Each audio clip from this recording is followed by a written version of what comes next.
Good.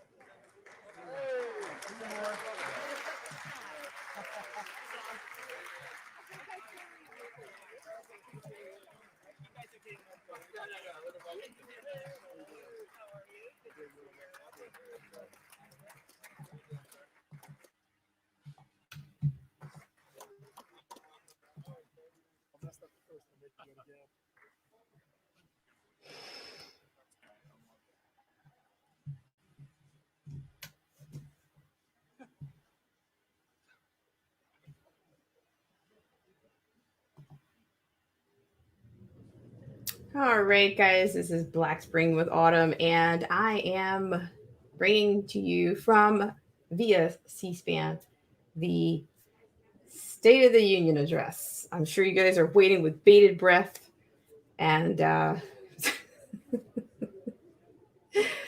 yeah. So thanks so much for coming in. I will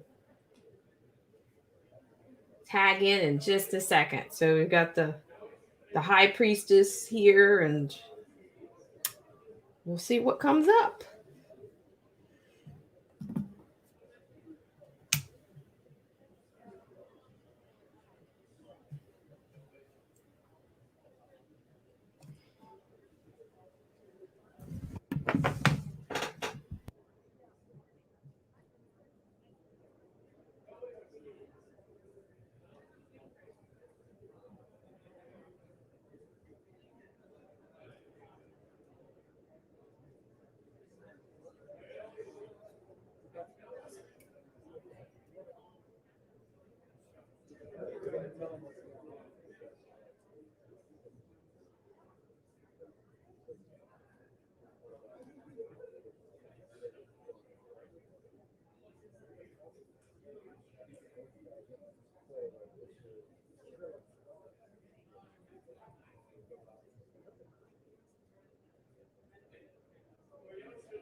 Madam Speaker, the President of the United States.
Members of Congress, I have the high privilege and distinct honor to present to you the President of the United States.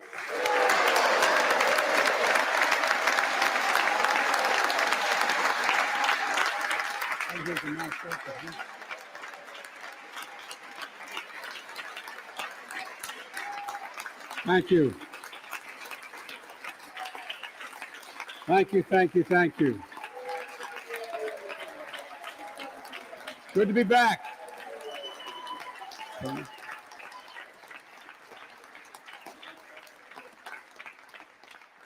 Mitch and Chuck will understand it's good to be almost home. Down the hall. Anyway, thank you all. Madam Speaker, Madam Vice President.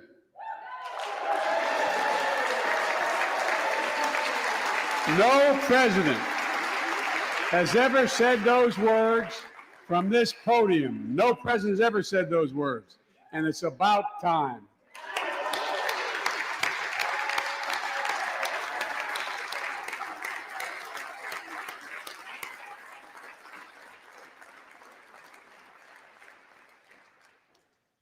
First Lady, I'm her husband. Second Gentleman, Chief Justice, members of the United States Congress and the Cabinet, distinguished guests, my fellow Americans. While the setting tonight is familiar, this gathering is just a little bit different. Reminder of the extraordinary times we're in. Throughout our history, presidents have come to this chamber to speak to Congress, to the nation, and to the world, to declare war, to celebrate peace, to announce new plans and possibilities. Tonight, I come to talk about crisis and opportunity, about rebuilding the nation, revitalizing our democracy, and winning the future for America. I stand here tonight, one day shy of the 100th day of my administration. 100 days since I took the oath of office and lifted my hand off our family Bible and inherited a nation, we all did, that was in crisis. The worst pandemic in a century, the worst economic crisis since the Great Depression, the worst attack on our democracy since the Civil War. Now, after just 100 days, I can report to the nation, America is on the move again.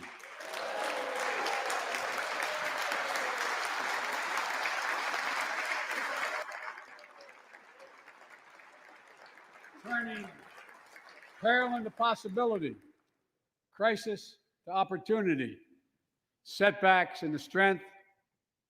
We all know life can knock us down, but in America, we never, ever, ever stay down. Americans always get up. Today, that's what we're doing. America's rising anew, choosing hope over fear, truth over lies, and light over darkness. After 100 days of rescue and renewal, America is ready for a takeoff, in my view. We're working again, dreaming again, discovering again, and leading the world again. We have shown each other and the world that there's no quit in America, none. 100 days ago, America's house was on fire. We had to act. And thanks to the extraordinary leadership of Speaker Pelosi, Majority Leader Schumer, and the overwhelming support of the American people, Democrats, Independents, and Republicans, we did act. Together, we passed the American Rescue Plan, one of the most consequential rescue packages in American history. We're already seeing the results.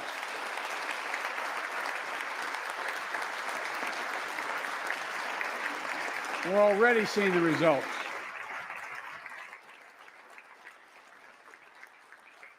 After I promised we'd get 100 million COVID-19 vaccine shots into people's arms in 100 days, we will have provided over 220 million COVID shots in those 100 days.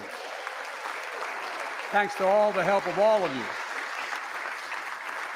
We're marshaling, with your help, everyone's help, we're marshaling every federal resource. We've gotten vaccines to nearly 40,000 pharmacies, and over 700 community health centers where the poorest of the poor can be reached. We're setting up community vaccination sites, developing mobile units to get to hard-to-reach communities. Today, 90% of Americans now live within 5 miles of a vaccination site. Everyone over the age of 16, everyone is now eligible to get vaccinated right now, right away. Go get vaccinated, America. Go and get the vaccination. They're available. You're eligible now.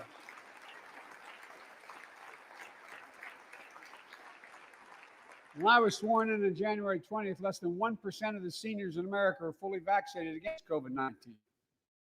100 days later, 7% of seniors in America over 65 are protected, fully protected. Senior deaths from COVID-19 are down 80% since January, down 80% because of all of you. And more than half of all the adults in America have gotten at least one shot. A mass vaccination center in Glendale, Arizona, I asked the nurse, I said, "What's it like?" She looked at me and she said, "It's like every shot is giving a dose of hope," is her phrase, a dose of hope. A dose of hope for an educator in Florida who has a child suffering from an autoimmune disease. Wrote to me, said she was worried about bringing the virus home. She said she then got vaccinated at a large site in her car. She said she sat in her car when she got vaccinated and just cried out of joy and cried out of relief. Parents, seeing the smiles on their kids' faces for those who are able to go back to school because the teachers and school bus drivers and cafeteria workers have been vaccinated. Grandparents, hugging their children and grandchildren instead of pressing hands against a window to say goodbye. It means everything. Those things mean everything. You know, there's still, you all know it, you know it better than any group of Americans. There's still more work to do to beat this virus. We can't let our guard down. But tonight, I can say, because of you, the American people, our progress these past 100 days against one of the worst pandemics in history has been one of the greatest logistical achievements this country's ever seen. What else have we done in those first 100 days? We kept our commitment, Democrats and Republicans, of sending $1,400 rescue checks to 85% of American households. We've already sent more than 160 million checks out the door. It's making a difference. You all know it when you go home. For many people, it's making all the difference in the world. A single mom in Texas who wrote me, she said she couldn't work, but she said the relief check put food on the table and saved her and her son from eviction from their apartment.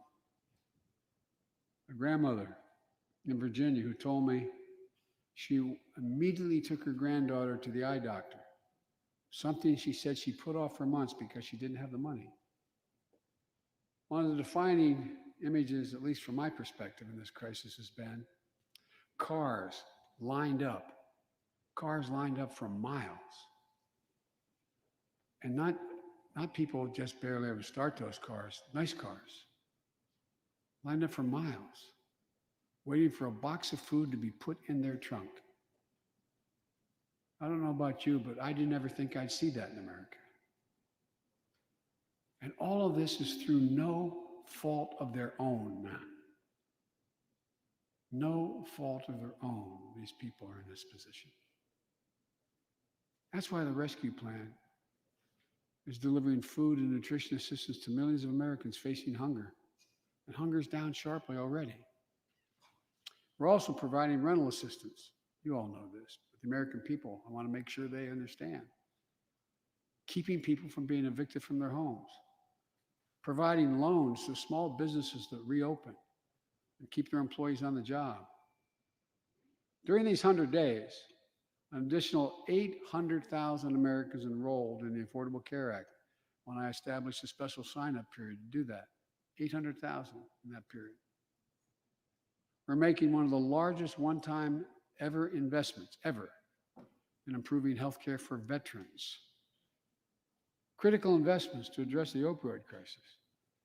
And maybe most importantly, thanks to the American Rescue Plan, we're on track to cut child poverty in America in half this year.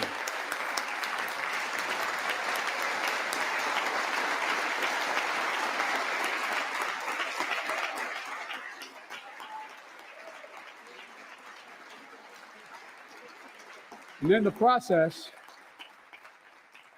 while this was all going on, the economy created more than 1,300,000 new jobs in 100 days.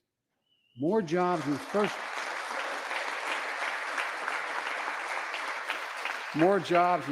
100 days than any president on record. The International Monetary Fund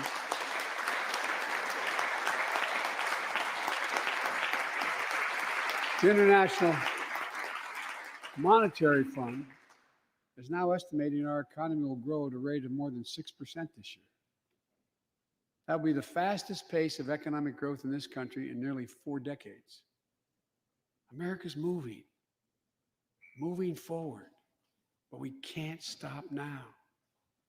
We're in competition with China and other countries to win the 21st century. We're at a great inflection point in history. We have to do more than just build back better. We have to build back better. We have to compete more strenuously than we have. Throughout our history, if you think about it, public investment in infrastructure. I don't know how, not sure how much of it I can do in Arky. Our attitudes as well as our opportunities.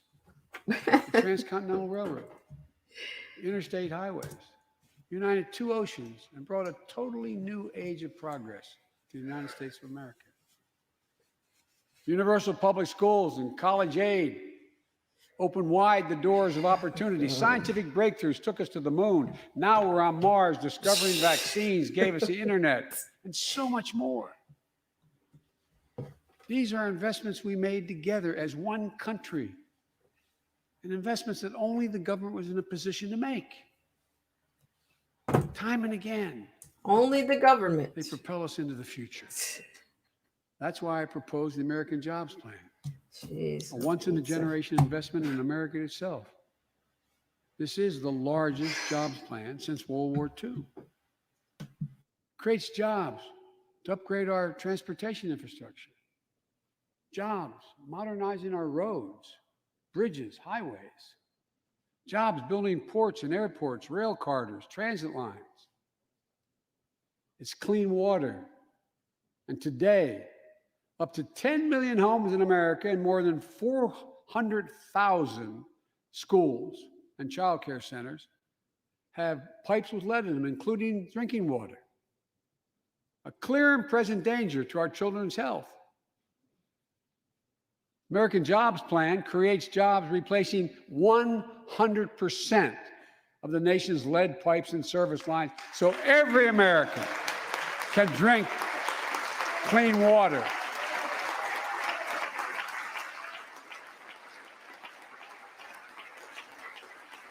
And in the process, it will create thousands and thousands of good-paying jobs. It creates jobs connecting every American with high-speed internet, including 35% of the rural America that still doesn't have it. It's going to help our kids and our businesses succeed in the 21st century economy. And I'm asking the Vice President to lead this effort, if she would, because I know it'll get done. Creates jobs building a modern power grid. Our grids are vulnerable to storms, hacks, catastrophic failures with tragic results, as we saw in Texas and elsewhere during the winter storms. The American Jobs Plan will create jobs that lay thousands of miles of transmission lines needed to build a resilient and fully clean grid. We can do that. Look, American Jobs Plan will help millions of people get back to their jobs and back to their careers. 2 million women have dropped out of the workforce during this pandemic. 2 million. And too often because they couldn't get the care they needed to care for their child or care for an elderly parent who needs help. 800,000 families are on the Medicare waiting list right now to get home care for their aging parent or loved one with disability.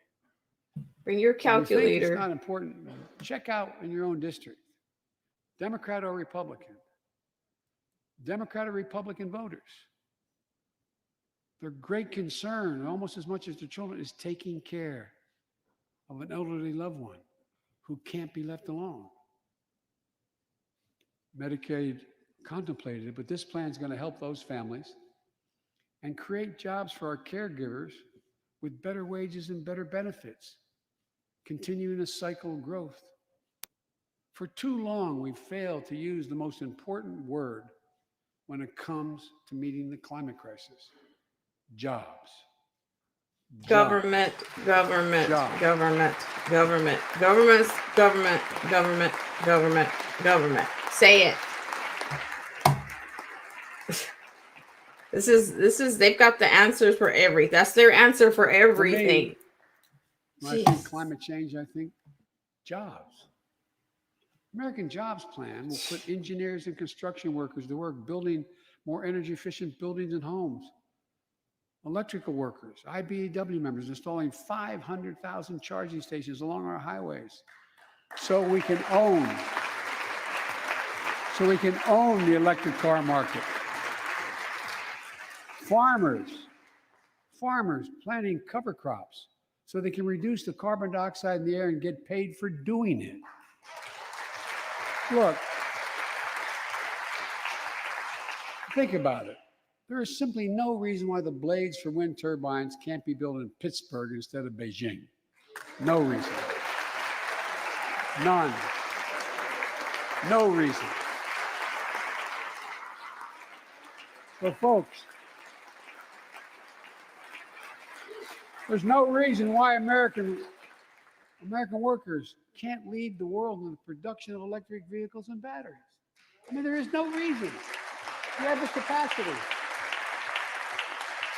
We're the brightest, best trained people in the world. The American Jobs Plan is going to create millions of good paying jobs Americans can raise a family on. As my dad would then say, with a little breathing room. And all the investments in the American Job Plan will be guided by one principle: buy American. Buy American. And I might note parenthetically, that does not violate any trade agreement. It's been the law since the 30s. Buy American. American tax dollars are going to be used to buy American products made in America to create American jobs. That's the way it's supposed to be, and it will be in this administration.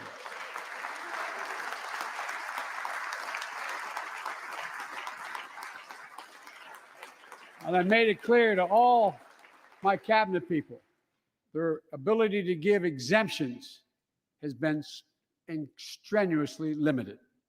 It will be American products. Now, I know some of you at home are wondering whether these jobs are for you. So many of you, so many of the folks I grew up with, feel left behind, forgotten, in an economy that's so rapidly changing. It's frightening. I want to speak directly to you because you think about it. That's what people are most worried about. Can I fit in? Independent experts estimate the American Jobs Plan will add millions of jobs and trillions of dollars to economic growth in the years to come. It is a 8-year program. These are good paying jobs that can't be outsourced. Nearly 90% of the infrastructure jobs created in the American Jobs Plan do not require a college degree. 75% don't require an associate's degree. The American Jobs Plan is a blue-collar blueprint to build America. That's what it is.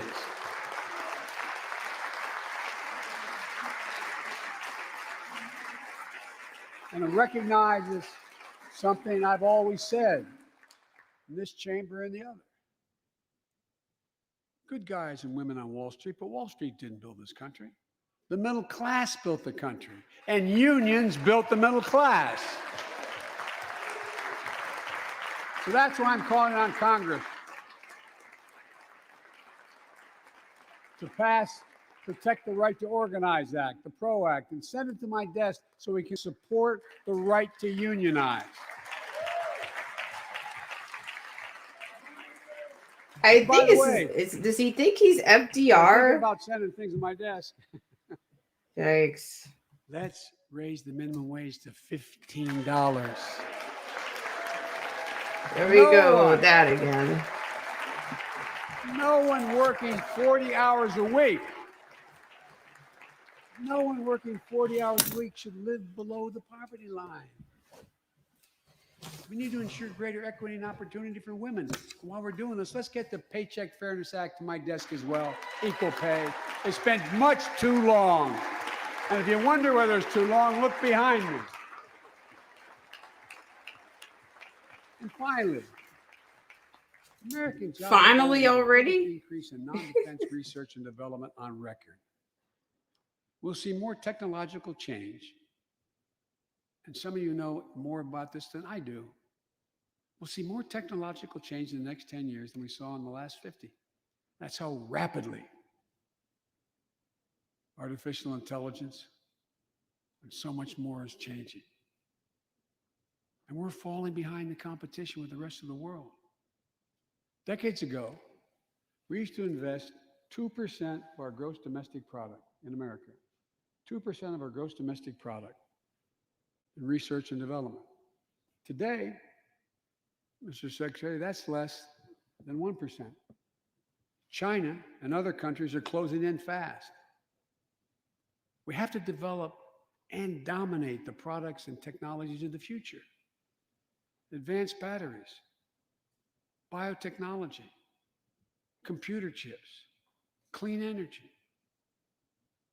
The Secretary of Defense can tell you, and those of you who work in national security issues know, the Defense Department has an agency called DARPA. Oh my The gosh. Defense Advanced Research The Alphabet Project Agency. Solutions.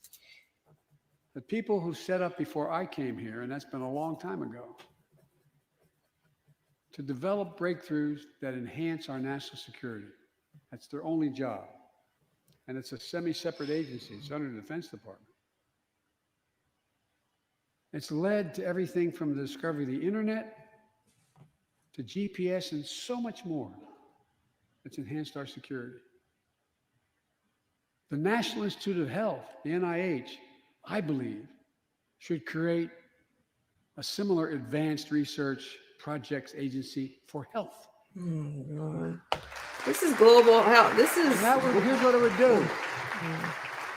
It would have a singular purpose: to develop breakthroughs to prevent, detect, and treat diseases like Alzheimer's, diabetes, and cancer.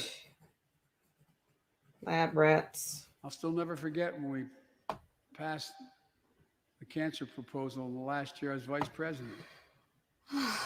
Almost $9 million going to NIH. You've excused the point of personal privilege. I'll never forget you standing, Mitch, and saying, name it after my deceased son. It meant a lot. But so many of us Comes a survivor have guilt. deceased sons, daughters, and relatives died of cancer. I can think of no more worthy investment. I know of nothing that is more bipartisan. So let's end cancer as we know it. It's within our power. It's within our power to do it.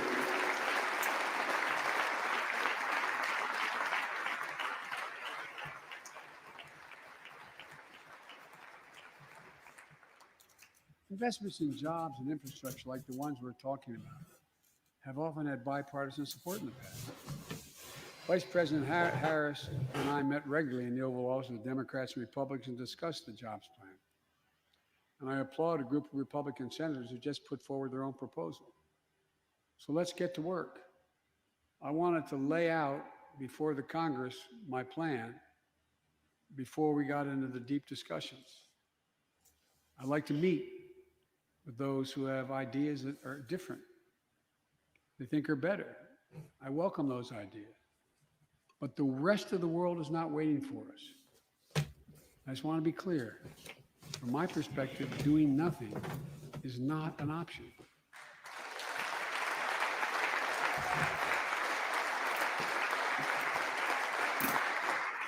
Look, we can't be so busy competing with one another that we forget the competition that we have with the rest of the world to win the 21st century. Hi, Alex. Secretary Blinken can tell you, I spent a lot of time with President Xi. Oh my gosh. Traveled over 17,000 miles with him. Spent, they tell me, over 24 hours in private discussions with him. When he called to congratulate him, we had a 2-hour discussion. He's deadly earnest. Deadly. Did you hear that? About becoming the most significant, consequential nation in the world. Jeez. He and others, autocrats, think that democracy can't compete in the 21st century with autocracies because it takes too long to get consensus.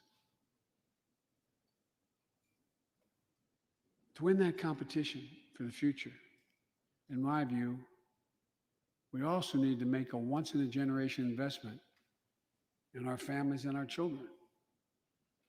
That's why I've introduced the American Families Plan tonight, which addresses 4 of the biggest challenges facing American families and in turn America. First is access to education. When this nation made 12 years of public education universal in the last century, it made us the best educated, best prepared nation in the world. It's, I believe, the overwhelming reason that propelled us to where we got in the 20th century. But the world's caught up or catching up. They're not waiting. I would say parenthetically, if we were sitting down, we set a bipartisan committee together and said, okay, we're going to decide what we do in terms of government providing for free education. I wonder whether we'd think, as we did in the 20th century, that 12 years is enough in the 21st century. I doubt it. 12 years is no longer enough today to compete with the rest of the world in the 21st century. That's why my American Families Plan guarantees 4 additional years of public education for every person in America, starting as early as we can. The great universities in this country have conducted studies of the last 10 years. It shows that adding 2 years of universal high-quality preschool for every 3-year-old and 4-year-old, no matter what background they come from, puts them in a position to compete all the way through. This is not good. It increases exponentially the prospect of graduating or going on beyond graduation. Research shows when a young child goes to school, not daycare, they're far more likely to graduate from high school and go to college or something after high school. When you add 2 years of free community college on top of that, you begin to change the dynamic. Just 2 years, huh? We can do that.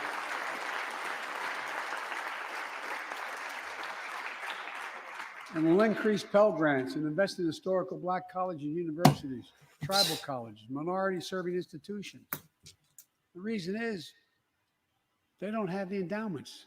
He just cut the But students are university, just as capable of learning that about cybersecurity, endowment. There just as was capable of one. learning about metallurgy, all the things that are going on to provide those jobs of the future. Jill is a community college professor who teaches today as First Lady. She's long said,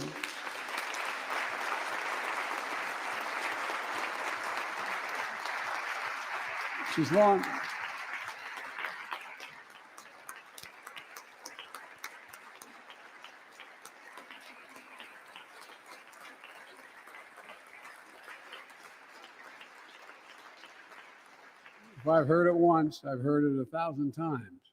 Joe, any country that out-educates us is going to outcompete us. She'll be deeply involved in leading this effort. Thank you, Jill. Second thing we need, American Families Plan will provide access to quality, affordable child care. We guarantee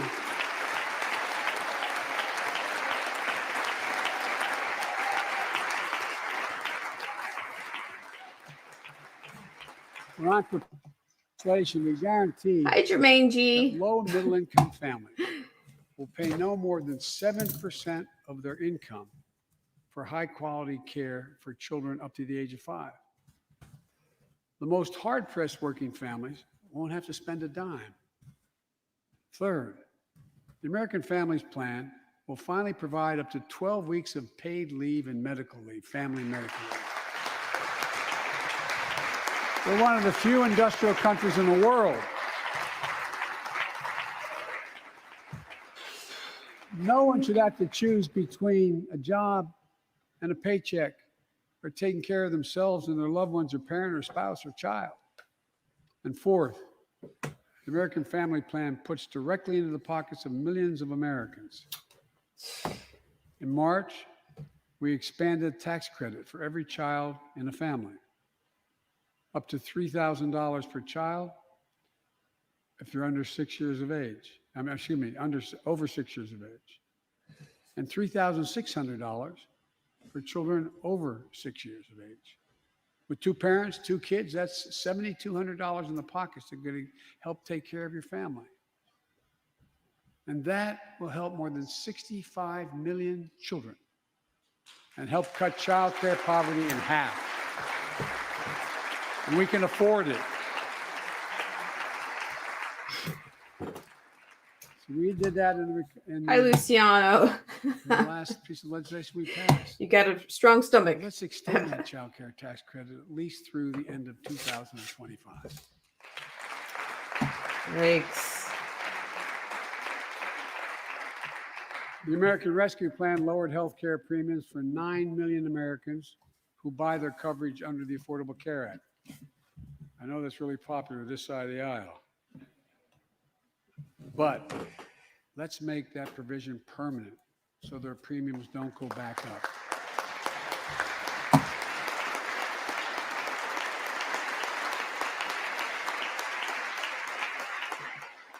In addition to my family's plan, I'm going to work with Congress to address this year other critical priorities for American families. Spend, Affordable spend, Care spend, Act has spend, been a spend. lifeline for millions of Americans, protecting people with pre-existing conditions, protecting women's health, and the pandemic has demonstrated how badly it's needed. Let's lower deductibles for working families on the Affordable Care Act. And let's lower prescription drug costs. We know how to do this.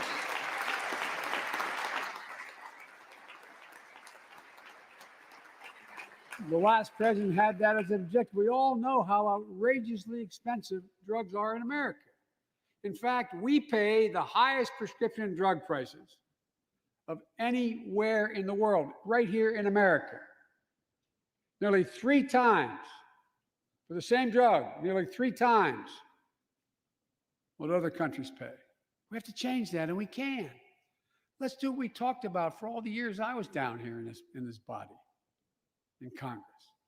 Let's give Medicare the power to save hundreds of billions of dollars by negotiating lower drug prescription prices.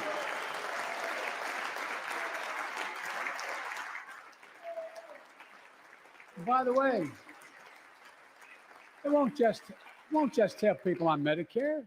Lower prescription drug costs for everyone. And the money we save, which is billions of dollars, can go to strengthen the Affordable Care Act and expand Medicare coverage benefits without costing taxpayers an additional penny. It's within our power to do it. Let's do it now.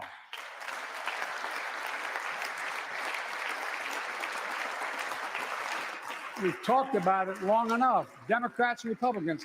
Let's get it done this year. This is all about a simple premise.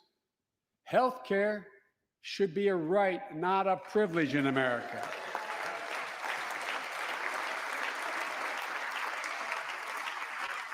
So, how do we pay for my jobs and family plan? I made it clear we can do it without increasing the deficits. Let's start with what I will not do. I will not impose any tax increase on people making less than $400,000. But it's time for corporate America and the wealthiest 1% of Americans to just begin to pay their fair share. Just their fair share.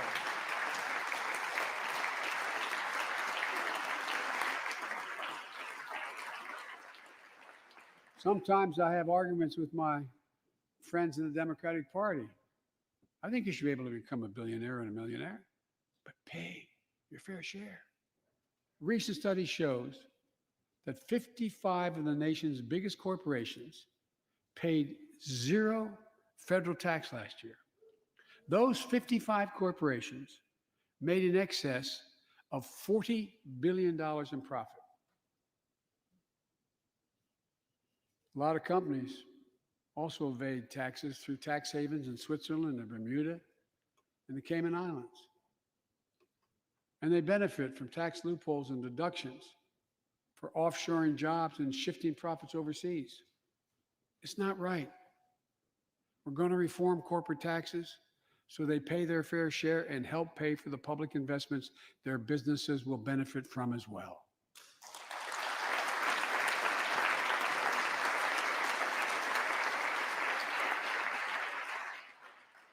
We're going to reward work, not just wealth. We take the top tax bracket for the wealthiest 1% of Americans, those making over $400,000 or more, back up to where it was when George W. Bush was president, when he started, 39.6%. That's where it was when George W. was president.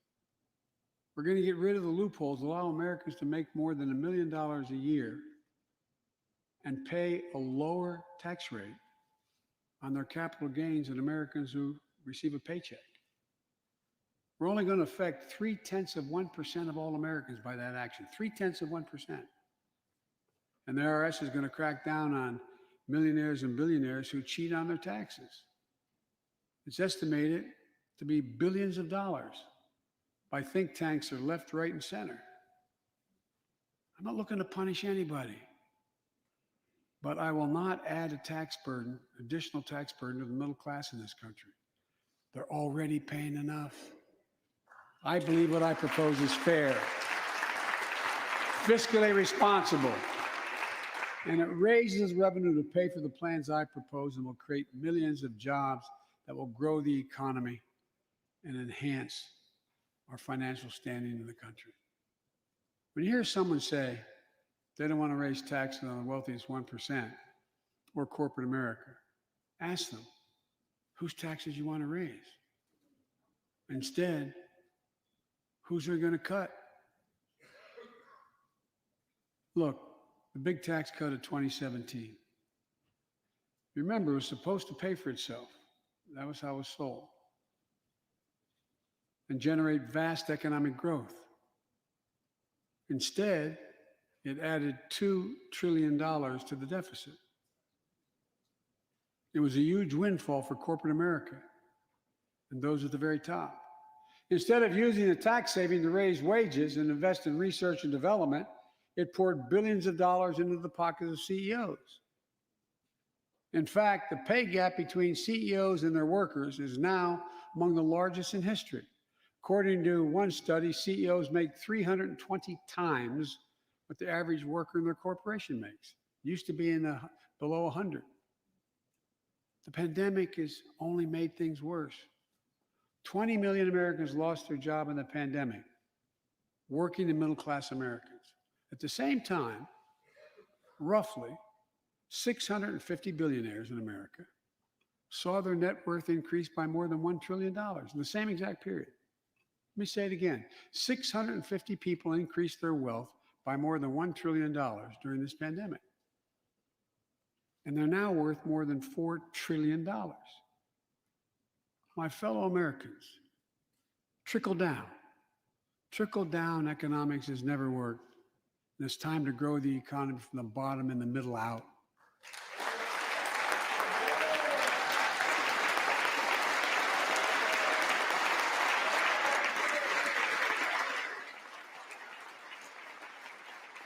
You know, there's a broad consensus of economists left, right, and center, and they agree what I'm proposing will help create millions of jobs and generate historic economic growth. These are among the highest values investments we can make as a nation. I've often said our greatest strength is the power of our example, not just the example of our power. In my conversations with world leaders, and I've spoken to over 38, 40 of them now, I've made it known that America's back. And you know what they say? The comment I hear most of all from them? So they say, we see America's back, but for how long? But for how long? My fellow Americans, Back. we have to show not just that we're back, but we're back to stay. And that we aren't going to go alone. We're going to do it by leading with our allies. No one nation can deal with all the crises of our time, from terrorism to nuclear proliferation, mass migration, cybersecurity, climate change, as well as what we're experiencing now, the pandemics. There's no wall high enough to keep any virus out. And our own vaccine supply, as it grows to meet our needs, and we're meeting them, will become an arsenal for vaccines for other countries, just as America is an arsenal for democracy for the world, and in consequence, influence the world. But every American will have access before that occurs. Every American will have access to be fully covered by COVID-19 from the vaccines we have. Look, the climate crisis is not our fight alone, it's a global fight. The United States accounts, as all of you know, less than 15% of carbon emissions. The rest of the world accounts for 85%. That's why I kept my commitment to rejoin the Paris Accord, because if we do everything perfectly, it's not going to only matter. I kept my commitment to convene a climate summit right here in America with all the major economies of the world: China, Russia, India, European Union. And I said I'd do it in my first 100 days. I want to be very blunt about it. My attempt was to make sure that the world could see there was a consensus, that we are at an inflection point in history. The consensus is if we act to save the planet, we can create millions of jobs and economic growth and opportunity to raise the standard of living of almost everyone around the world. If you watched any of it and you were all busy, I'm sure you didn't have much time. That's what virtually every nation said, even the ones that aren't doing their fair share. The investments I propose tonight also advance a foreign policy, in my view, that benefits the middle class. That means making sure every nation plays by the same rules in the global economy, including China. In my discussion with President Xi, I told him, we welcome the competition. We're not looking for conflict. But I made absolutely clear that we will defend America's interest across the board. America will stand up to unfair trade practices that undercut American workers and American industries, like subsidies from state to state-owned operations and enterprises, and the theft of American technology and intellectual property. I also told President Xi that we'll maintain a strong military presence in the Indo-Pacific, just as we do with NATO and Europe, not to start a conflict, but to prevent one.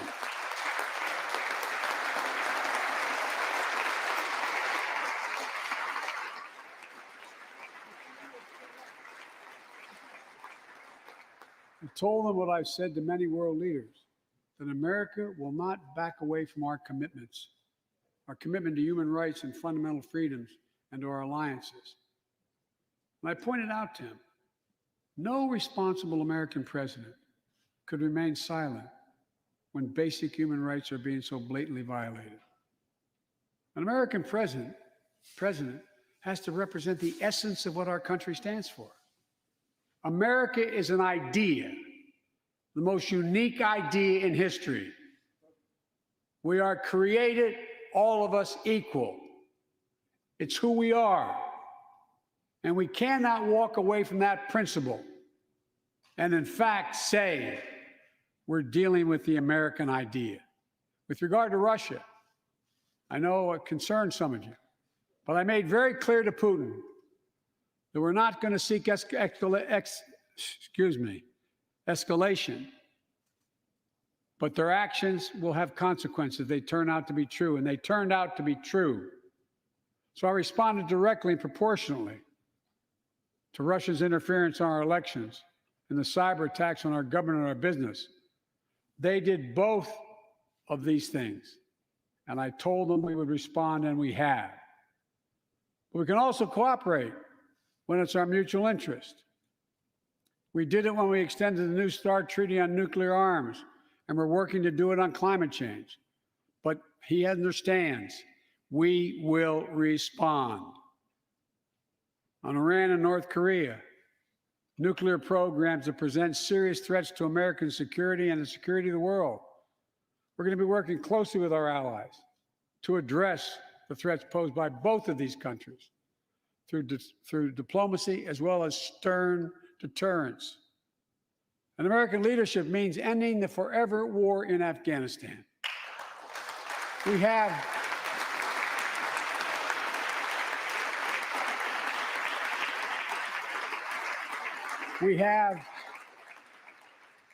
without hyperbole, the greatest fighting force in the history of the world. I'm the first president in 40 years and knows what it means to have a son serving in a war zone. Today, we have service members serving in the same war zone as their parents did. We have service members in Afghanistan who are not yet born on 9/11. The war in Afghanistan, as we remember the debates here, were never meant to be multi-generational undertakings of nation building. We went to Afghanistan to get the terrorists who attacked us on 9/11. And we said we would follow Osama bin Laden to the gates of hell to do it. If you've been in the upper Konar Valley, you've kind of seen the gates of hell. And we delivered justice to bin Laden. We degraded the terrorist threat of al-Qaeda in Afghanistan. And after 20 years of valor, and sacrifice, it's time to bring those troops home. Look,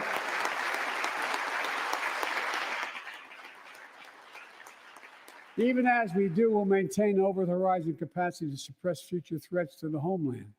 Make no mistake, in 20 years, terrorism has metastasized. The threat has evolved way beyond Afghanistan. Those of you in the intelligence committees, the Foreign Relations Committee, defense committees,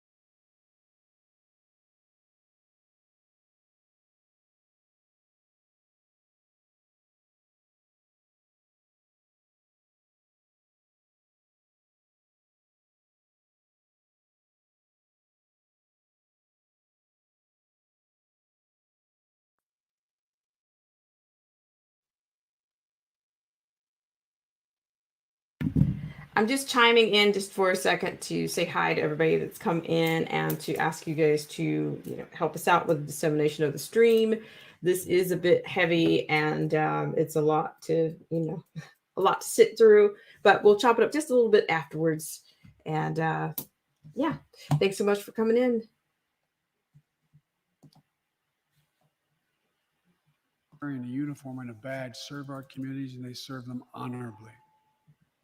I know them. I know they want. Yikes.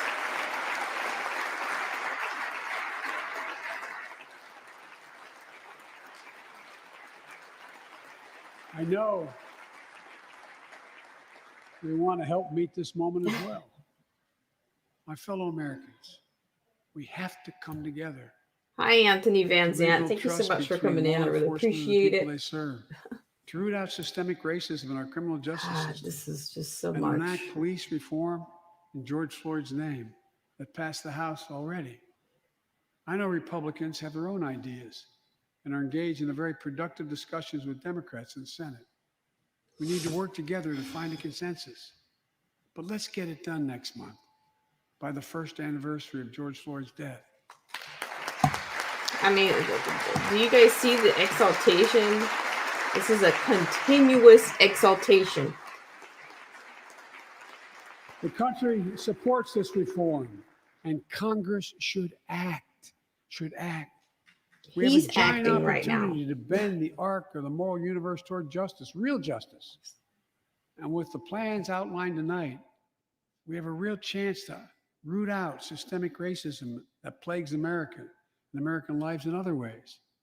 The chance to deliver real equity, good jobs, good schools, affordable housing, clean air, clean water, being able to generate wealth and pass it down Green to New generations Deal. because you have an access to purchase a house. Green New Deal. Real opportunities in the lives of more Americans, Black, white, Latino, Asian Americans, Native Americans.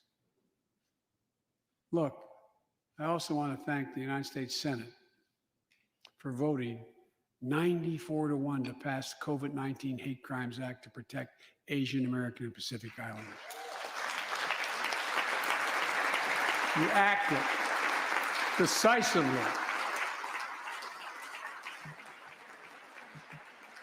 You can see on television the viciousness of the hate crimes we've seen over this past year and for too long. I urge the House to do the same and send that legislation to my desk, which I will gladly, anxiously sign. I also hope Congress will get to my desk the Equality Act to protect LGBTQ Americans. For all transgender Americans watching at home, especially young people, you're so brave. I want you to know your president has your back. Another thing, let's authorize the Violence Against Women Act, which has been law for 27 years.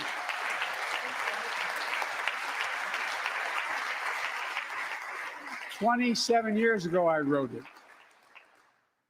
It'll close the act that has to be authorized now, will close the boyfriend loophole to keep guns out of the hands of abusers. The court order said this is an abuser. You can't own a gun.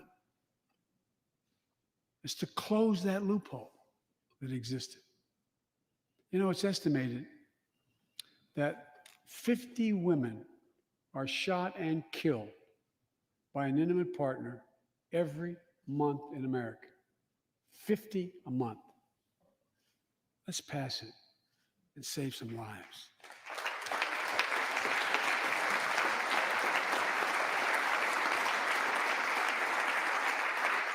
And I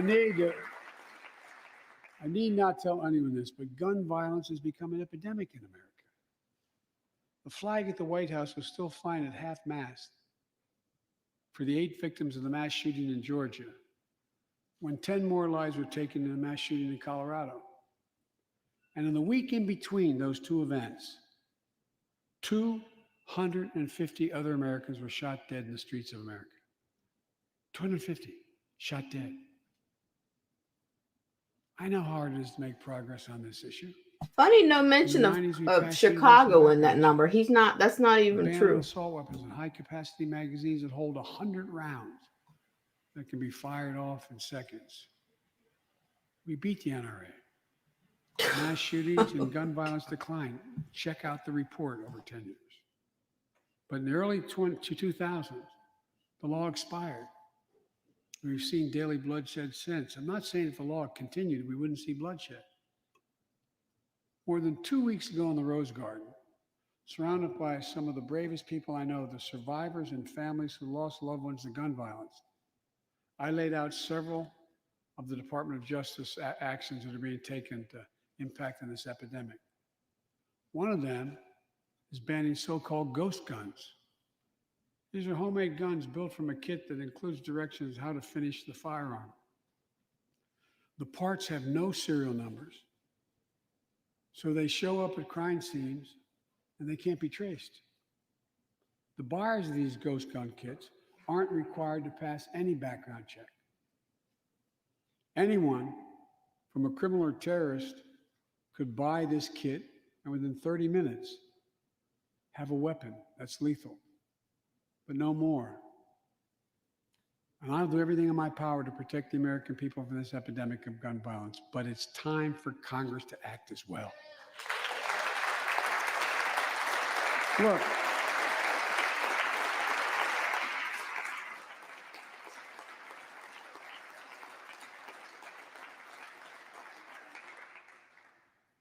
I don't want to become confrontational, but we need more Senate Republicans to join the overwhelming majority of Democratic colleagues and close the loopholes required in background check purchases of guns. We need a ban on assault weapons and high-capacity magazines. And don't tell me it can't be done. We did it before and it worked. Talk to most responsible gun owners and hunters. They'll tell you there's no possible justification for having 100 rounds in a weapon. What do you think, deer wearing Kevlar vests? They'll tell you that there are too many people today who are able to buy a gun, but shouldn't be able to buy a gun. These kinds of reasonable reforms have overwhelming support from the American people, including many gun owners. The country supports reform and Congress should act. This shouldn't be a red or blue issue. And no amendment to the Constitution is absolute. You can't yell fire in a crowded theater. From the very beginning, there were certain guns, weapons that could not be owned by Americans. Certain people could not own those weapons ever. We're not changing the Constitution. We're being reasonable. I think this is not a Democrat or Republican issue. I think it's an American issue. And here's what else we can do. Immigration has always been essential to America. Let's end our exhausting war over immigration. For more than 30 years, politicians have talked about immigration reform, and we've done nothing about it. It's time to fix it. On day one of my presidency, I kept my commitment and sent a comprehensive immigration bill to the United States Congress. If you believe we need to secure the border, pass it because it has a lot of money for high-tech border security. If you believe in a pathway to citizenship, pass it. It's over 11 million undocumented folks, the vast majority of here overstaying visas. Pass it. We can actually, if you actually want to solve a problem, I've sent a bill to take a close look at it. We also have to get at the root problem of why people are fleeing, particularly to our southern border from Guatemala, Honduras, and El Salvador. The violence, the corruption, the gangs, the political instability, hunger, hurricanes, earthquakes, natural disasters. When I was president, when I was vice president, the president asked me to focus on providing help needed to address the root causes of migration. And it helped keep people in their own countries instead of being forced to leave. The plan was working, but the last administration decided it was not worth it. I'm restoring the program and asked Vice President Harris to lead our diplomatic effort to take care of this. I have absolute confidence she'll get the job done. Now look,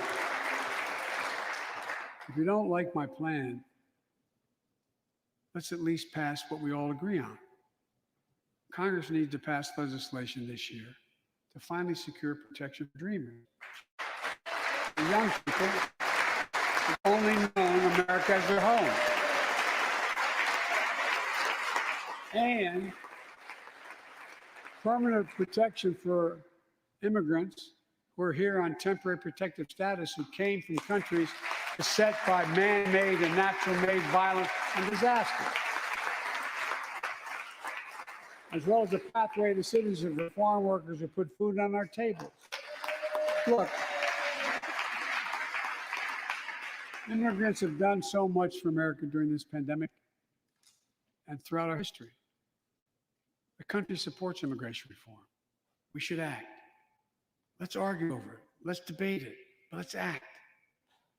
And if we truly want to restore the soul of America, we need to protect the sacred right to vote. Most people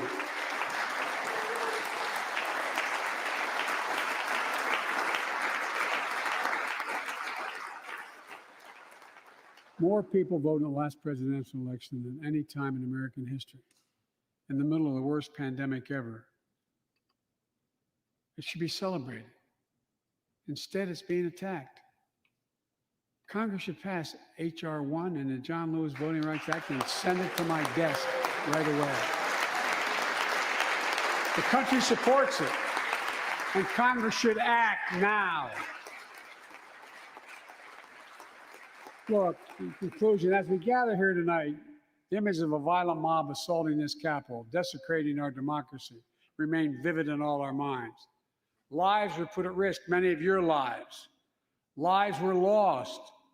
Extraordinary courage was summoned. The insurrection was an existential crisis, a test of whether our democracy could survive, and it did. But the struggle is far from over. The question of whether our democracy will long endure is both ancient and urgent. As old as our republic, still vital today. Can our democracy deliver on its promise that all of us, created equal in the image of God, had a chance to lead lives of dignity, respect, and possibility? Can our democracy deliver to the most pressing needs of our people? Can our democracy overcome the lies, anger, hate, and fears that have pulled us apart? America's adversaries, the autocrats of the world, are betting we can't. And I promise you, they're betting we can't. They believe we're too full of anger and division and rage. They look at the images of the mob that assaulted the Capitol as proof that the sun is setting on American democracy. But they're wrong. You know it, I know it. But we have to prove them wrong. We have to prove democracy still works, that our government still works, and we can deliver for our people. In our first 100 days together, we've acted to restore people's faith in democracy to deliver. We're vaccinating the nation. We're creating hundreds of thousands of new jobs. We're delivering real results to people. They can see it, feel it in their own lives. Opening doors of opportunity, guaranteeing some more fairness and justice. That's the essence of America. That's democracy in action. Our Constitution opens with the words, as trite as it sounds, we the people. Well, it's time to remember that we, the people, are the government. You and I. Not some force in a distant capital. Not some powerful force that we have no control over. It's us. It's we, the people. In another era, when our democracy was tested, Franklin Roosevelt reminded us, in America, we do our part. We all do our part. That's all I'm asking. That we do our part, all of us. And if we do that, we will meet the center challenge of the age by proving that democracy is durable and strong. Autocrats will not win the future. We will. America will. And the future belongs to America. As I stand here tonight before you in a new and vital hour of life and democracy of our nation, and I can say with absolute confidence, I have never been more confident or optimistic about America. Not because I'm president, because of what's happening with the American people. We've stared into the abyss of insurrection and autocracy, pandemic and pain, and we, the people, did not flinch. At the very moment our adversaries were certain we'd pull apart and fail, we came together, we united. With light and hope, we summoned a new strength, new resolve to position us to win the competition of the 21st century. On our way to a union more perfect, more prosperous, and more just, as one people, one nation, and one America.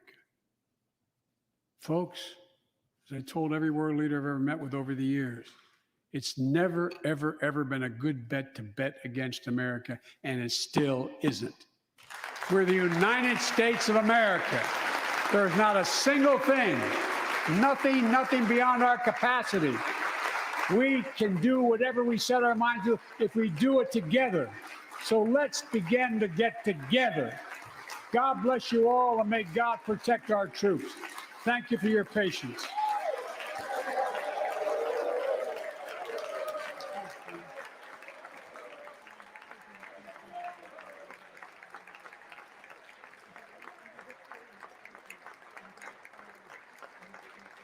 Thank you. Thank you.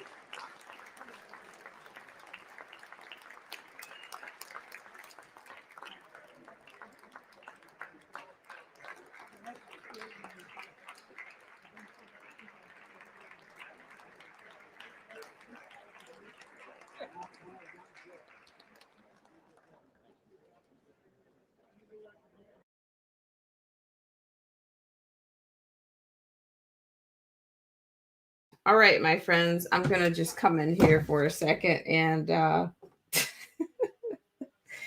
dare I say, if I wanted to unpack all of that, where would I start? Hang on a second. I'm just sick of the lag here. All right. I don't know, but that was, I don't know. Did he say anything new? No.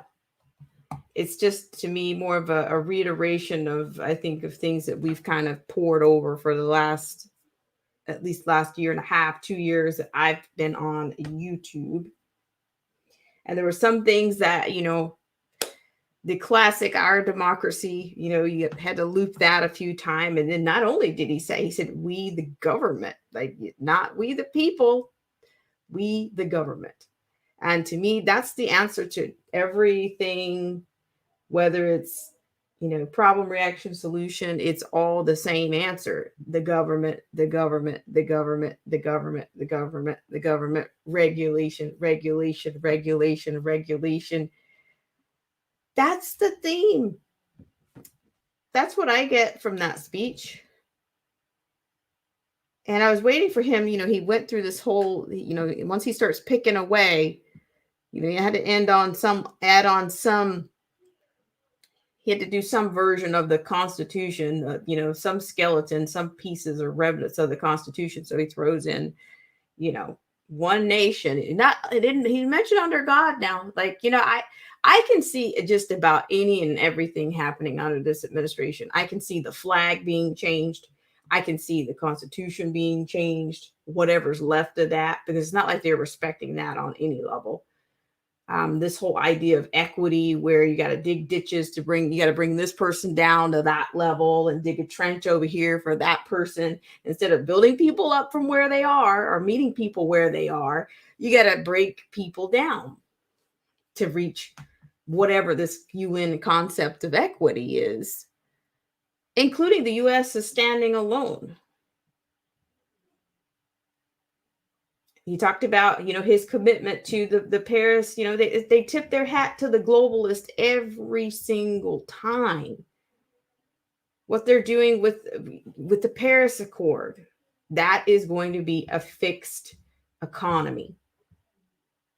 It's not going to be based on the demands. This is my assertion, my understanding that particular document is not going to be, it's not for America. It's going to meet the demands. It's not going to be sensitive to the demands of the supply and demand of this nation. It's going to be fixed. And not to mention, it's going to be a tax. We're going to have to pay the taxes for everybody that cannot meet those regulations inside of that's HR 9, the Paris Climate Accord. America's back, he says. What are they back to? And then I'm throwing this in, and maybe I'm speaking in, if I even speak in third person, don't get offended by that. But for the Black community, what do they got for you behind door number 1? Some more diversity approved legislation, some more diversity crime bills. Yeah. Diversity approved crime bills to conceal, what's going on, or things that actually need to be addressed. Diversity approved fights, diversity approved shootings, diversity approved stabbings. That's what they got for you behind door number 1. It's very frustrating to watch this, and I'm sorry to say, I'm going to go out on a limb. I guess his gun violence stats didn't include Chicago. I mean, the numbers that he quoted, I don't know what's his source for that. But I'm telling you, Chicago alone has that many shootings. There's that much gun violence alone in Chicago. So where do those stats come from? What think tank are they using? Somebody they're using these institutions out of DC. But I bet those stats they can't include Chicago. There are people there that are pleading. I've seen some footage of people pleading for somebody to do something about that place.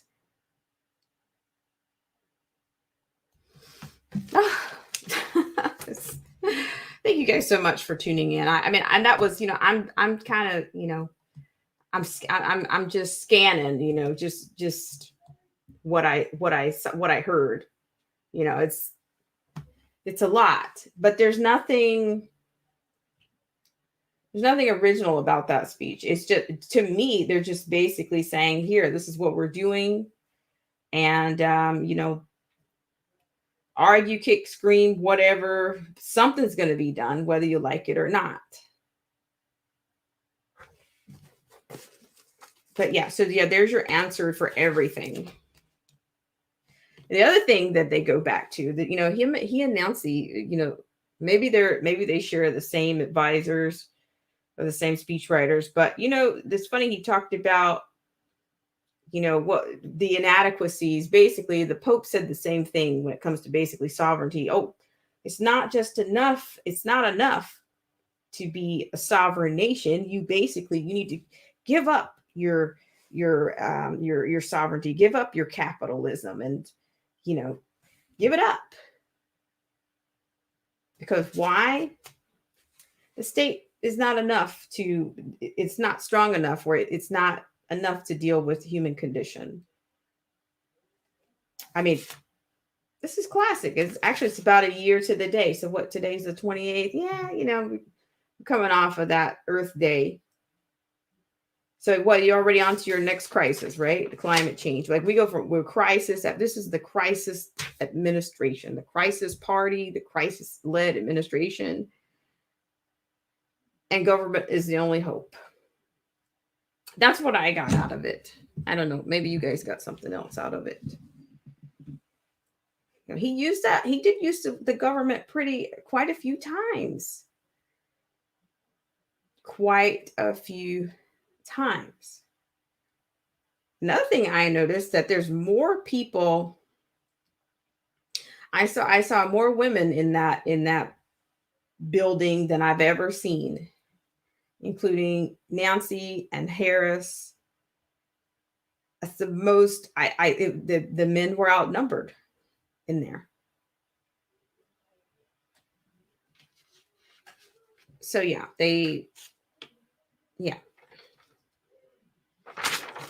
And every now and then, yeah, you're right. Shout out to Melinda Ann Burns, who said sounded like he was campaigning, same old tired rhetoric. Yeah, and of course, you're right. And then he even, we all understand loss, but every now and then he has to throw in that survivor's guilt.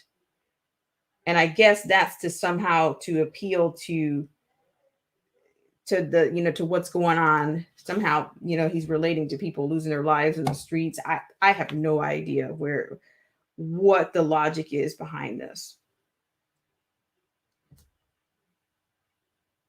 So yeah, I don't know that, and he talks about these investments, like basically it's spend, the Green New Deal, This is, like I said, maybe you guys got something else out of it. It's possible. It's possible.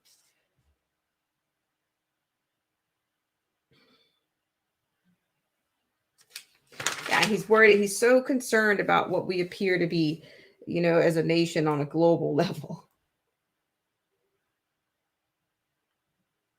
And most of these people that are pushing this, this energy and windmills and, lower the carbon emissions and the footprint, they're all invested in these companies. They have something to gain.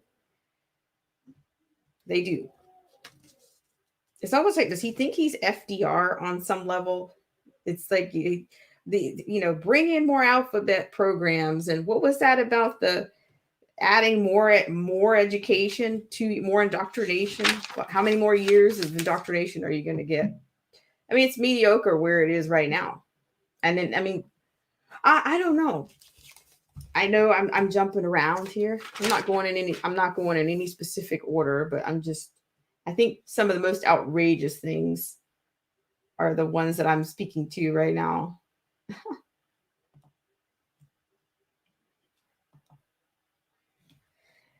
Melinda Ann Burns. Let me read some of the comments in here. So it's just spend into oblivion, right? What is it? Money is now what, a construct? Everything's a construct, right? Until what? Until what? It's just, the $15 an hour is back in. All right, here, let me get rid of our friends. Okay, so I'm going to get out of that. Thank you guys so much for tuning in to this segment of Black Spring with Autumn. I really appreciate it.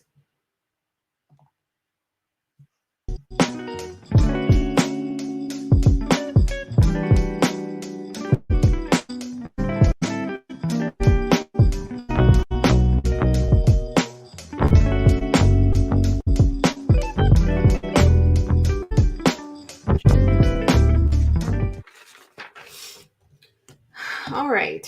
So yeah, I want to thank you guys so much for tuning in for that. But yeah, that was it does sound a little bit like campaign, but it also sounds like, yeah, government's taken over. Where will you be? That's what it sounds like to me. Okay, so I'm going to remove that one. And of course, their pundits are going to get together and then they're going to, I'm not sure. I think that was somebody that's newly elected that was wearing the mask, and all the rhetoric that he's talking about, the guns, the ghost gun. And it just seems like everything that they've talked about, we've had some kind of incidents, either before or after. Yeah, that was a tough one. So let me read some comments here. I think you guys kind of get the gist of where I'm coming from.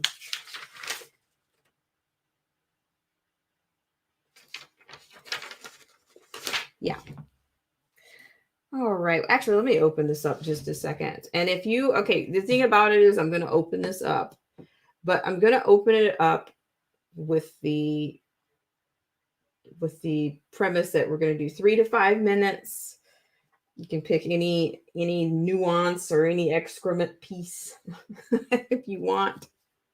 So yeah, I'd love to hear what you guys think about what you heard. And I don't know. I mean, I will also say I didn't see very much Republican representation in there. I did not. I didn't see that. I did see the new rep. I think did see one of the newer elected personalities, but I'm just not impressed with these people. I'm not.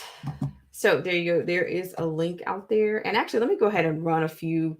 I'm going to run a few links just for the patrons and the subscribers and the viewers like you. I appreciate you guys so much. I'm going to run one of these and I'll be right back. We'll see if you guys have anything to contribute to what you heard.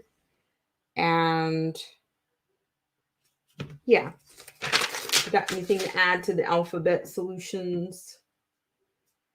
And yeah. Okay, I'll be right back. Thank you guys so much for tuning in. I really appreciate it.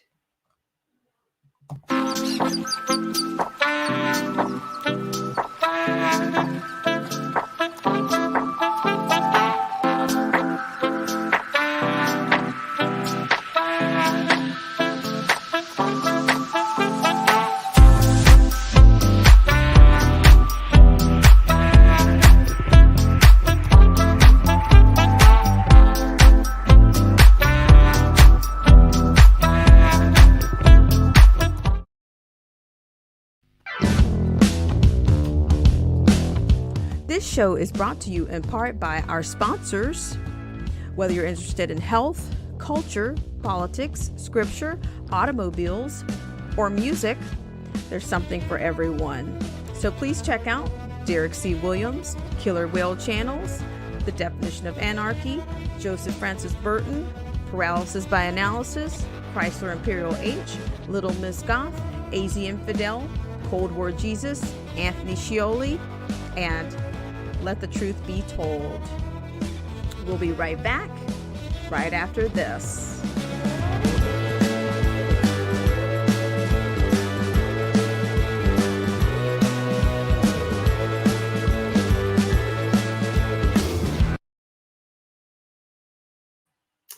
Anarchy had a question. He says, what do I think with the extra years in school? You know, it's funny. It's funny that he mentioned that, because once upon a time there was some talk from Harris that she wanted to actually extend the school day. So I can't imagine what did he say, 2 years? Another 2 years or something? Or was it another 4 years? Was it another 2 to 4 years? I mean, honestly, I think they're probably adding something onto the curriculum that's going to be, of course, along the, it's going to be, I don't know. It's almost like they are taking over every single aspect of people's lives. I mean, children, for one, and I've said this before, this is also part of the UN agenda, UN's agenda that children are agents of change. So I'm not sure what another 2 years, what curriculum are they adding now? It could be, I know that's a part of the UN agenda as well. I know that they are that child care, and then I think even the free child, he said not child care, he said school. So I don't know what they're going to be doing with these kids for an additional, 2 to 4 years, additional 4 years. If I'm, reprove me. I mean, there was just, he was just kind of just doing a checklist, and I was trying to, while I was taking note, I'm trying to prevent myself from reacting, but I'm also trying not to miss anything. So of course, I think I missed something, because the next thing was just slightly more outrageous than the previous thing. So I think it was either 2 to 4 years. I don't think, I would not send my kid to a regular public school. I wouldn't do it. I wouldn't. I have no idea what an additional 2 years will be. I mean, I'm surprised he threw in the LGBTQ community at the 11th hour. I'm wondering if that is the curriculum that they are, if some type of, sex ed is going to be added, if that's actually going to be on the front, if that's going to be the addition. Because I know the state of California, for one, they actually added, they moved up their sex education, moved it, I think, into the earlier elementary, into the grade school kids curriculum. So I have no idea what that means. It just looks like it's just state controlled. It just looks like, dare I say, communism, socialism. Are they literally going to train this next generation to serve the state at whatever, serve the state? I have no idea, but I don't think I would want my kid under their influence for that many years, additional years. I mean, he talked about, our ranking, and I don't think that was accurate either. It can't be. The education standing could not be where he says it is. Yeah, I think to me, it was more acting than anything. Like, it was just acting. A bunch of taglines, as so eloquently Anarchy put it, just stringing taglines together with crisis after crisis. Ton of crisis, ton of problems, ton of solutions. And then here's a reaction. Oh, here's a tagline. Oh, I know we can do it. Followed by another crisis in the middle of that. So you have what, like a crisis sandwich, or I don't know. I don't know. A bunch of rhetoric is what I got from that. So I don't know. I don't support. I wouldn't support the extra years in school. I wouldn't. You've got to prove yourself with what you have. Why would you add anything when you haven't, when the current education system needs to be reformed? And then especially if you're adding, the whole part about the immigration, he's talking about dreamers. And I mean, I think all this stuff is actually, it's going to slow people down. It's going to push people backwards. It's not going to propel anybody forward. I mean, I had a family member of mine to tell me that she actually went to substitute at some school, and she said that they still had, basically they were using not just they had tubes, but just even the cords were like running everywhere. I mean, and that's the same school district that I went to. I'm just thinking, I'm just saying the resources are not being, they're not managing what they have already. But I just think it's another impetus, it's going to be an impetus to spend more money. They're going to justify just pumping more money out and expanding the government. So what do you think that's going to do? What I do think is that's going to create more, I think there's going to be more state jobs and more teachers unions and more unions. He also talked about that, about how unions basically contributed to the building of the country, not Wall Street and there's probably going to end up being like some type of another department, another ABC department created for these additional years of school.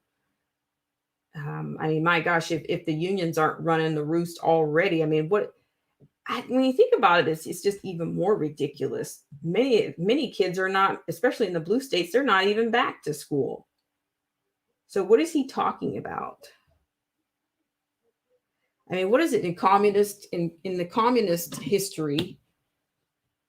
Like many, some of the forerunners of, or seasoned communist nations, they basically train their people for what they want them to do. You don't go to school to do what you want to do. You go and you meet the quota for what the state wants you to do and wants you to be. And then he talked about, it was kind of like, okay, you're contradicting yourself. You're contradicting your elite by saying, oh, well, we've got lots of jobs going to be created, and some of them don't require a college degree. Some of them don't even require an associate's degree. Well, what kind of job would that be?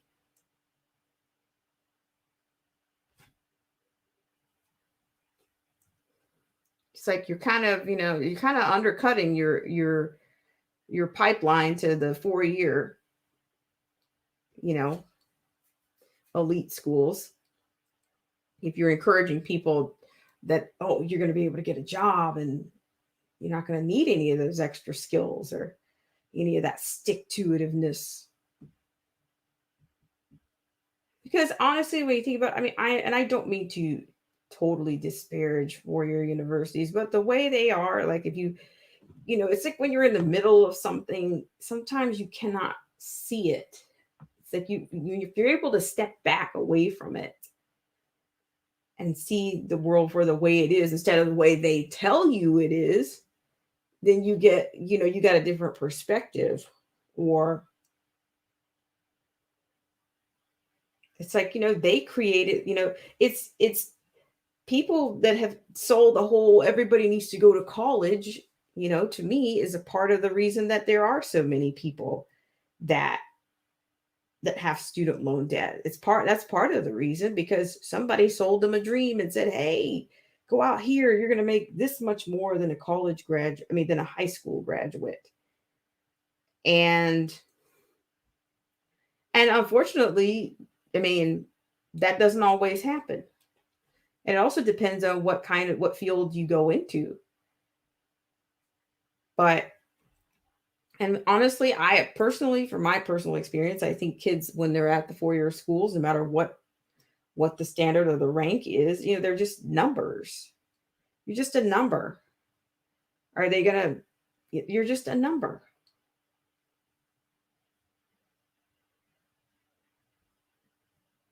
Most of the time, I don't think kids they don't have the kids' competencies, their levels are not even that strong before they graduate high school. So most of these kids, are they really prepared to go into these situations and make decisions, you know,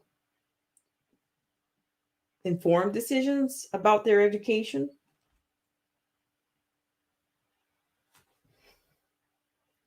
I mean, honestly, I mean, I guess, to me, it depends on what you go into, but I think a lot of times I will say that some of the most pompous professors that I had, to me, they turned out to be classic elite.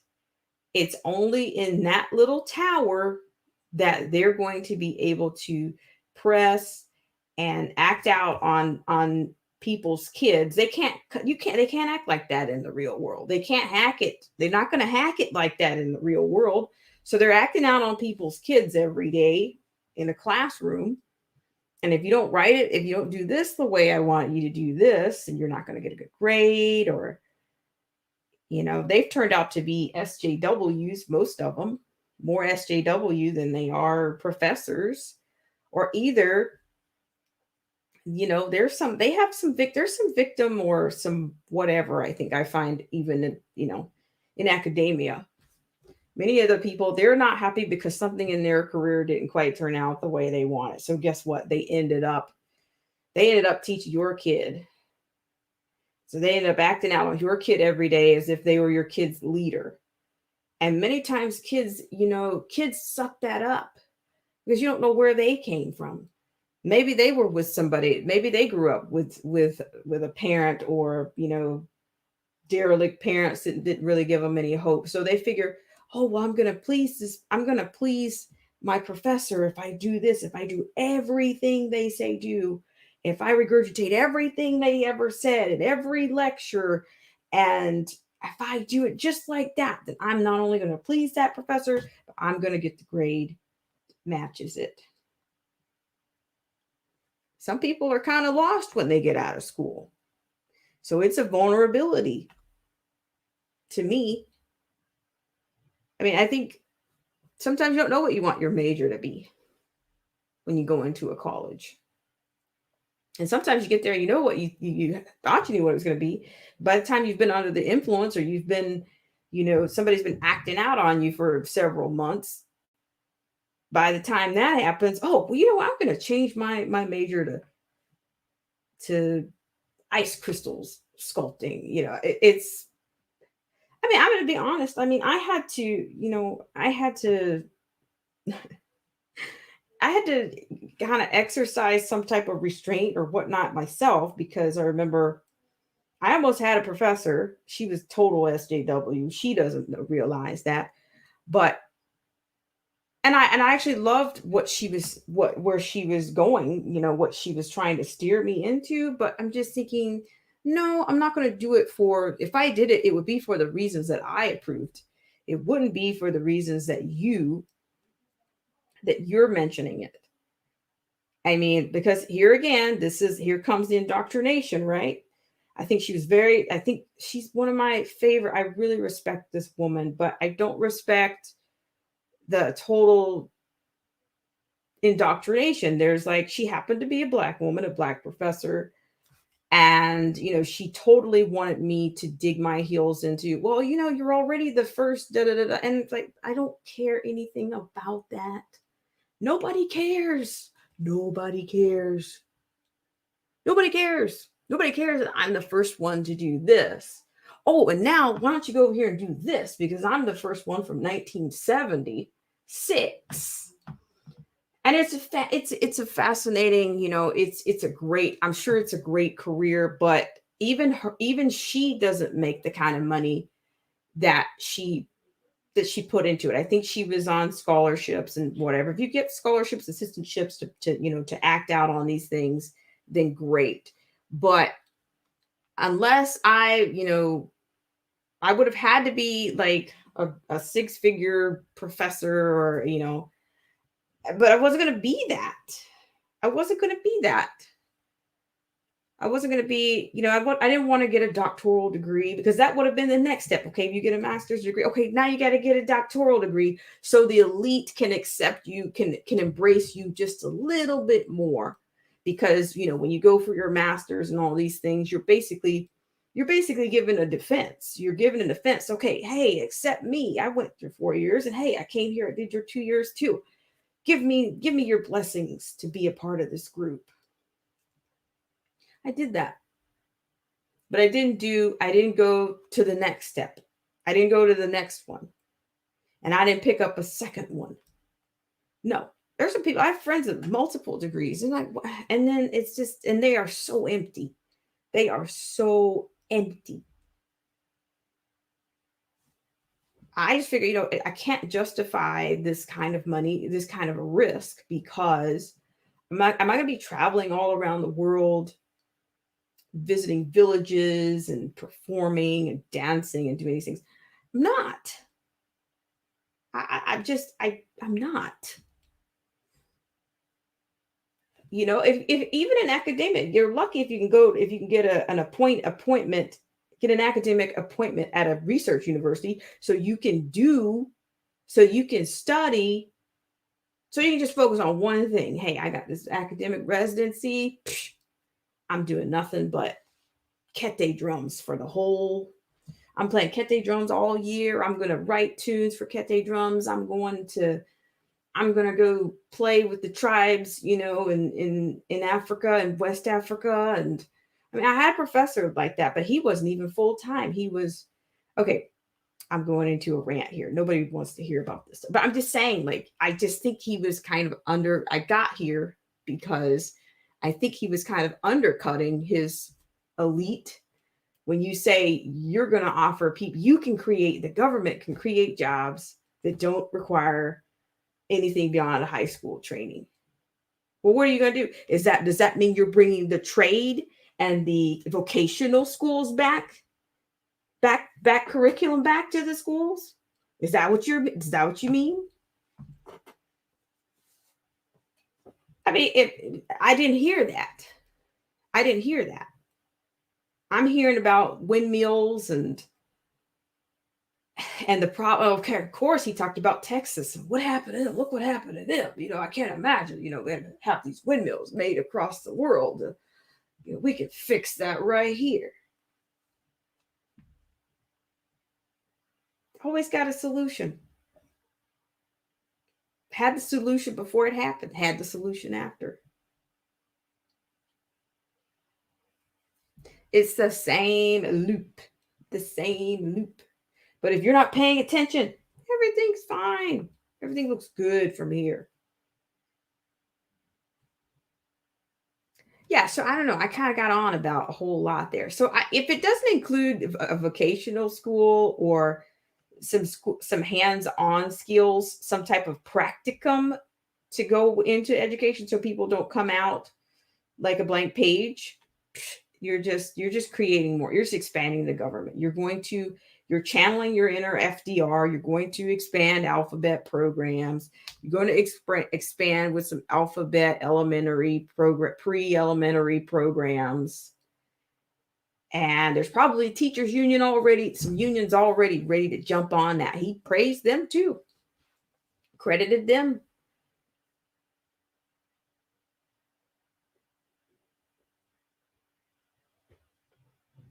Let's see, anarchy. Let me read some comments here. I'm getting on about stuff here. Anarchy says, when government creates jobs, the taxpayers pay the salaries of those employees. If those employees work for the company, the government they are paying themselves. Absolutely. Yeah, let's just make some jobs and hey, we'll give you a job. We'll make up. We don't have jobs, we'll make them up. Who cares if the last jobs failed? Like, how long have they been working on infrastructure? I mean, look at it. Look at your infrastructure. Look at your infrastructure. Look at our airports, for crying out loud. I mean, some of these airports, what? Most of these airports were what they were redone maybe in the 60s, if that.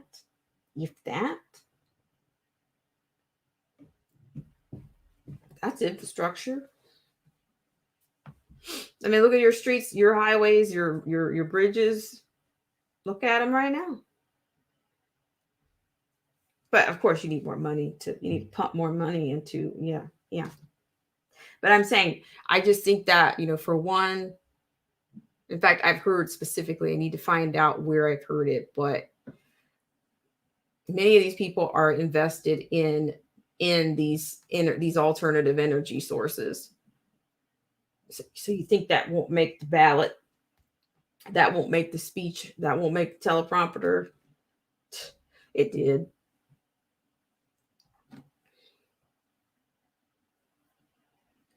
So yeah, I mean, I can see, and he, as the scariest thing he was talking about is the AI, and for one, I did a report. I gave you guys a report the other day about how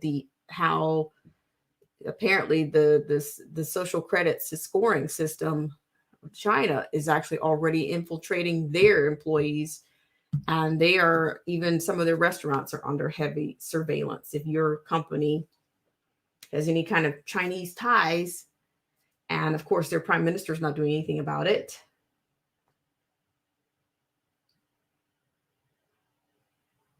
But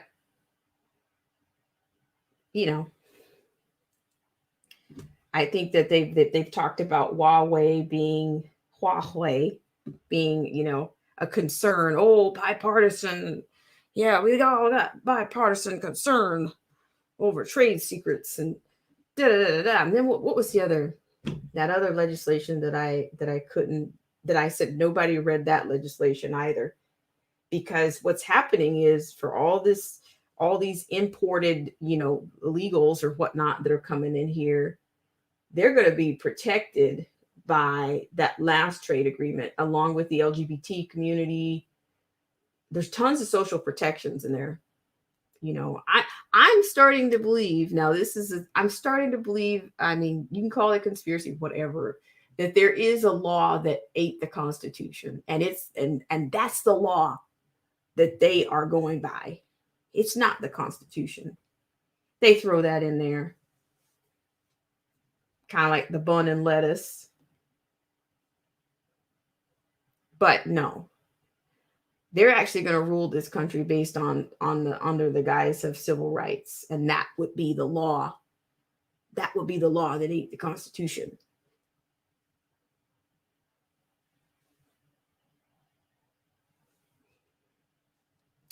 The rest is just smoke and mirrors.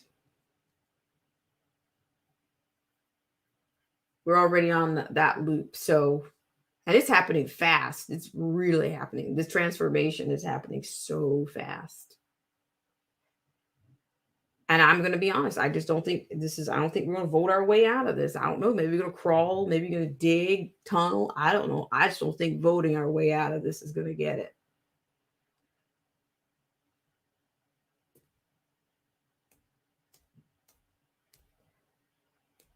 Right now, I don't. So yeah, that's what I'm on about. And I don't know. Maybe that wasn't a good thing for me to watch. It's like I just heard everything from the last 4 years laid out for the next 4 years. All the threats, or all the risk, and all the issues and concerns from the last 4 years they're on the table right now. They're in your face. In your face. And of course, they lead with the black man's plight. Let me just put that out there. They got to lead with that. And it's exaltation, it's exaltation. I mean, just in a plain speak, just if you really respect George Floyd, let him rest. Let him rest in peace. If you really respect this man, no matter what you say about him, No matter what you're feeding people about him, even though you didn't know anything about him, really, no, you didn't. Let him rest in peace. That means get his name off your lips. How about that? Just do that. Because anything else you say just sounds like BS to me. It's crap to me. If you really respect somebody beyond the grave, leave him alone. Let him rest in peace. Stop talking about him. Stop trying to exalt him beyond the grave. I mean, I truly believe people. I just, and then the thing about it is, it's like, I can't, some people, I can't believe people can't see what's going on. So I think, I've said this before, I think people are miserable. I do. I genuinely think people are miserable. They're miserable. And they're not dealing with their emotional issues. They just live, they live with them, but they're not dealing with them. And it's like, it's just perpetual. It just goes on and on. So yeah, I'm pretty much done. I've opened this up. I want to read a couple of comments and I'm going to get you guys out of here. I've gone on for 2 hours almost. Okay. Melinda Ann Burns says, respect. What's that? Melinda Ann Burns says, civil rights for what people? Certainly not for the average American people. I'm going back, working my way back here. Anarchy Television says, holy crap, baby, I should start wondering about my local Chinese buffet. They might be Chinese spies and infiltrators. Not sure. Ooh, that sizzles, Melinda Ann Burns. Okay, let me go. Let me keep going here. Melinda Ann Burns says, New Mexico has the worst roads that I've ever driven. Yeah, we're starting to have, around here we have, there's some third world countries that have got some better roads than we've got in the city. Anarchy says, of course, if we didn't have daddy government, we wouldn't have roads. And Melinda Ann Burns says, these people have been working on infrastructure for decades. Yeah, where's that money go? Anarchy says, when government creates jobs, the taxpayers pay the salaries of the employees. If those employees work for the company, yeah, I think I got that one in. So yeah, I think I missed some before that. Melinda Ann Burns says, indoctrination, power, and control. That's the name of their game plan. And I'm going to tell you, there's some things that they keep, the kids, they keep talking about, the kids and there's just certain buzzwords that just keep coming up. And there's certain things that just keep coming up. And I think there's significance to those words that they keep using. So let's see what's else. Melinda Ann Burns says, I know college grads who have had to take jobs at retail and grocery stores because they can't use their degree just to survive and pay off their loans. No, they can't. And then even with an adjunct position, you can't. I was an adjunct professor. I couldn't get an adjunct. I couldn't find an adjunct grocery store. It's just that little bit of, that little bit of success or that little bit of acceptance into that community. It seems like it's going a long way, or that you did the right thing. And so for some people it's enough, but I find that many of my professors were just miserable. And they had gone to the top schools. And I even had one professor who was basically, he would always have a different standard. A standard that was in his head versus where he was. It never matched up. It never did. It's like, I'm saying to myself, man, it sucks to be you. You went to East Coast and Ivy League schools and all these, expensive places. And look who you ended up teaching me. Man, I was like, wow.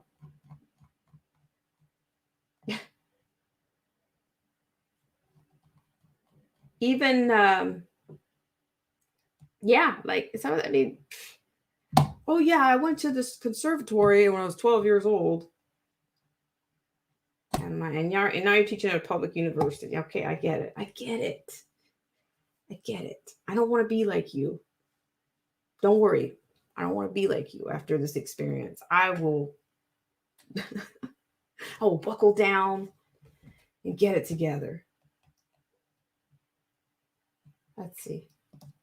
Luciano, Congress acts and bad things will happen. Fair warning. Luciano says even Joe Manchin thinks he's full of. And Melinda Ann Burns says, I'm not being drawn in. I want to throw rotten tomatoes. And let's see. I'm just trying to make sure I didn't miss everybody. Yeah, so right. Luciano said, a gun with 100 rounds only on military fields. This dude is beyond stupid. Anthony Van Sant said, another script speech by little Joey. Man, you guys were going in. Let me say hi to everybody in this stream because some people, I had some new people to come in. Jermaine G, how are you? Just read your comment. He says, my question is why the logical part of most people's brain are closed off. Shaking my head. And Luciano, very perceptive. He says, there's more people at an NBA game than at this clown show. Alex Weeping Jones says, excruciating. There was somebody else that I've never seen in before. Predem, are you still here? Thanks so much for coming in. I really appreciate it. And Anthony Van Zant, thank you so much for coming in. Yeah, so I'm going to wrap this one up. I really appreciate you guys because this was 11th hour because I kind of forgot. You know, I think there was some doubt in the air that whether this was going to happen or not. You know, I think there was some doubt that it was, but I was still late coming in.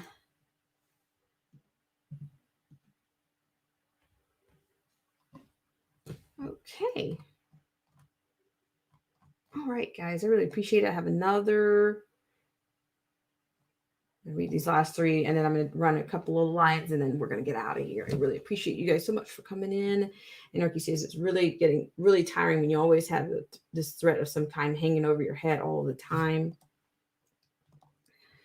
And Arky also says all that money goes to Pakistan for transgender studies. You know, that's just a little too. I'm not convinced that that's the stop on the express. Linda Ann Burns says red flags waving all over the place when they mention the kids, the handicapped, and the elderly. Yeah.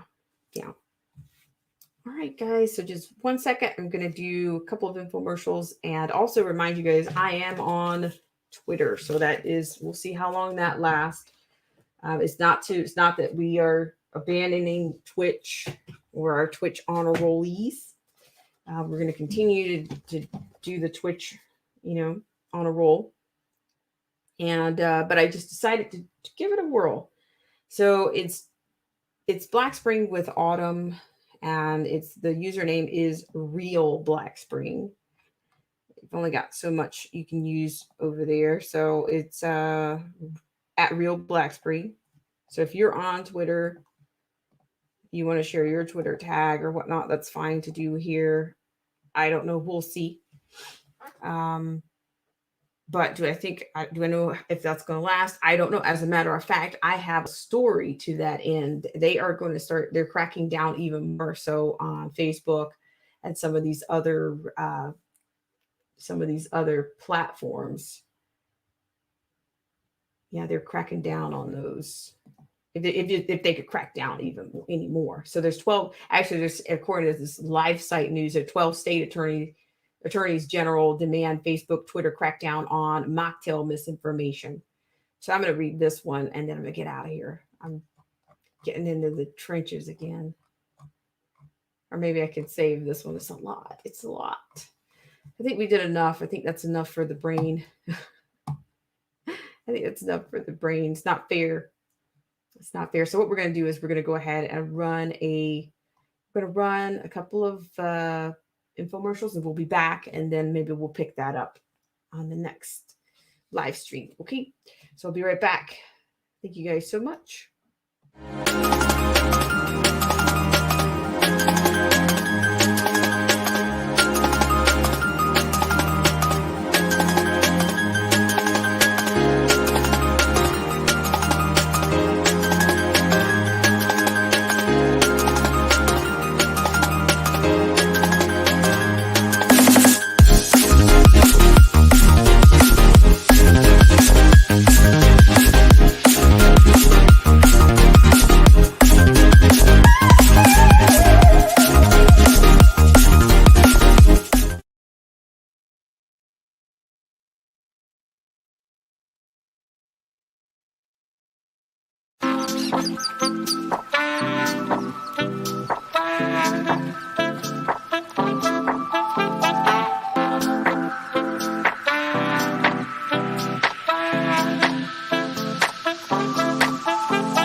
Hey guys, it's Black Spring with Autumn here. And if you'd like to help us out with our AI and dissemination of the stream campaign, please hit that like, unlike, dare to throw caution to the wind by sharing, or just making sure that you're still subscribed to the channel. And I want to thank you for your ultimate and baseline level support here on Black Spring with Autumn. And we'll be right back right after this.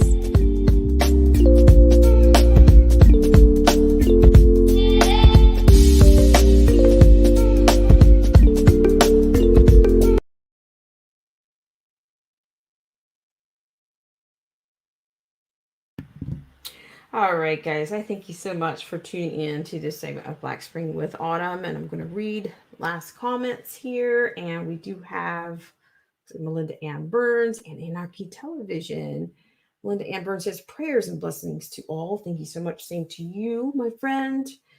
And Anarchy Television says, I'm telling you guys, if you have to watch any more of Biden talking, it's going to drive me crazy. All right, well, we'll try not to do that. We'll try to save that. But you guys have a great rest of your Wednesday, that is. And of course, look forward to seeing you guys on the next live stream in the comment section on video. Another live stream, Night Q.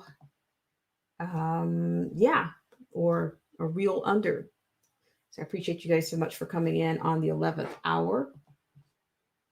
And yep, I'll see you guys on the next one. Have a great night or a great, I don't think anybody's near the morning time unless you are joining us from Europe or some other place. All right, guys, have a great night.